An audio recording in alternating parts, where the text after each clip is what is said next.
Nous aimerions nous arrêter ici un instant afin de libérer et de dégager notre esprit de l'idée que nous essayons de faire une étude biblique. Tout notre but serait manqué si nous avions cette pensée. Notre but avec l'aide du Seigneur est de considérer toutes choses au point de vue pratique. Nous appliquons immédiatement l'appel et nous demandons le Saint-Esprit en nous. Nous présente-t-il la plénitude de Dieu en son Fils de manière toujours grandissante?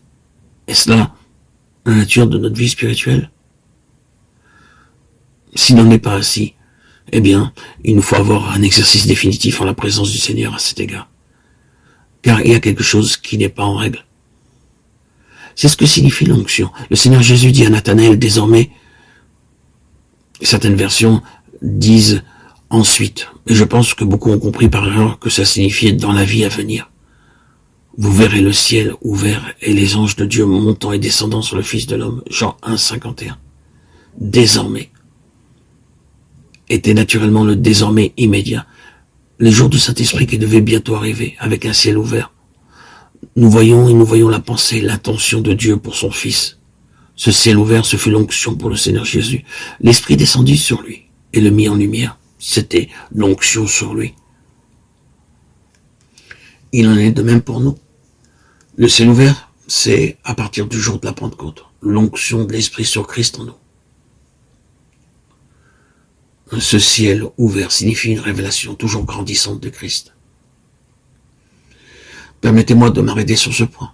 Je suis ramené en arrière pour insister encore là-dessus. Il ne faut pas ajouter trop tôt d'autres choses à cela. Nous devons nous assurer de notre position au sujet de ces questions. Le ciel ouvert met immédiatement la révélation de Dieu en Christ à notre portée.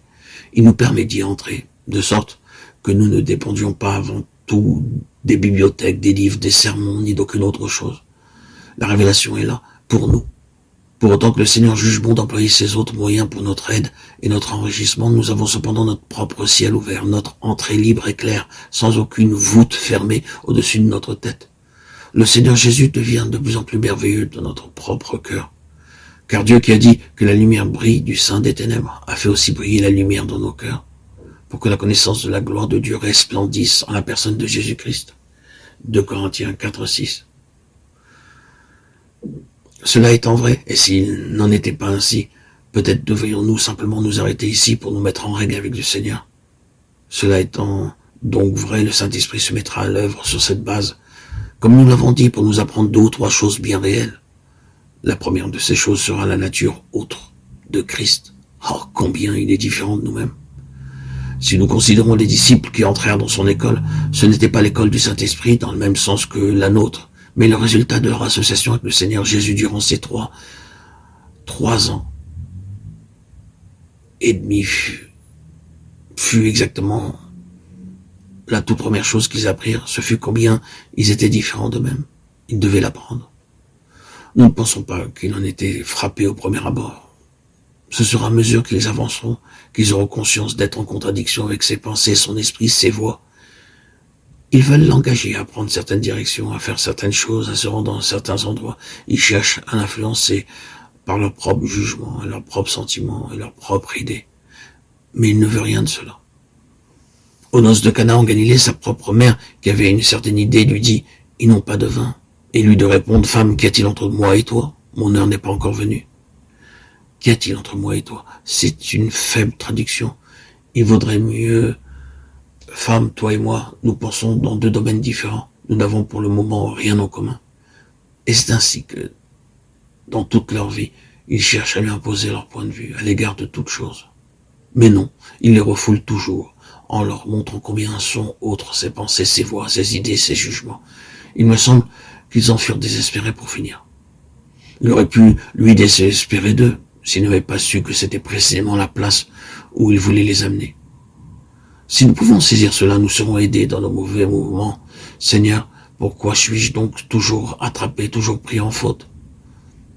D'une manière ou de l'autre, je dis et fais toujours ce qu'il ne faut pas. J'ai toujours tort.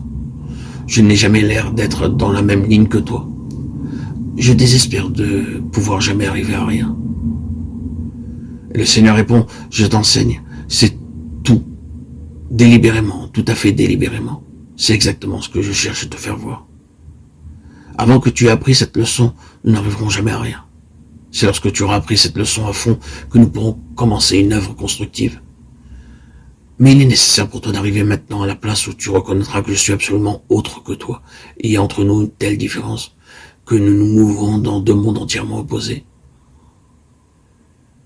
Cet esprit ordinaire de l'homme, même dans ce qu'il a de meilleur, est un esprit autre. Cette volonté de l'homme, même dans ce qu'elle a de meilleur, est une volonté autre. Nous ne savons jamais ce qui se cache derrière nos mobiles, nos intentions, avant que le Saint-Esprit n'ait pénétré jusqu'aux profondeurs de notre être pour nous le faire comprendre.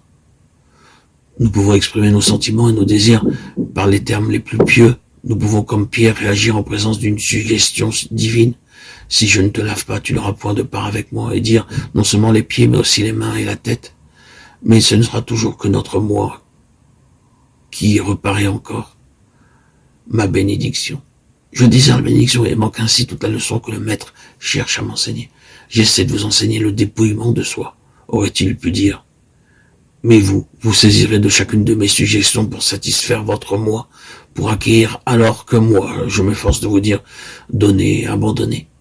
Ce moi peut paraître de la manière la plus spirituelle. Le moi recherche une bénédiction spirituelle. Nos intentions les meilleures sont corrompues et nos mobiles les plus purs sont souillés. Tout ce qui pourra parvenir jusqu'à Dieu ne se trouvera jamais qu'en Christ seul et non pas en nous. C'est là la différence qu'il y aura toujours entre Christ et nous-mêmes, bien qu'il demeure en nous. Il reste lui seul l'objet du bon plaisir et de la satisfaction de Dieu est la seule leçon fondamentale que vous et moi, nous ayons à apprendre durant cette vie, sous l'enseignement et la révélation et la discipline du Saint-Esprit. C'est qu'il est, lui, autre que nous, et cette nature autre est réellement une chose absolue. C'est là une des leçons difficiles à suivre dans l'école de Christ et à connaître. C'est la leçon la plus importante que nous ayons à apprendre car il ne saurait y avoir rien de constructif avant que nous la possédions. La toute première chose, c'est donc la nature entièrement autre de Christ, en opposition absolue avec la nôtre.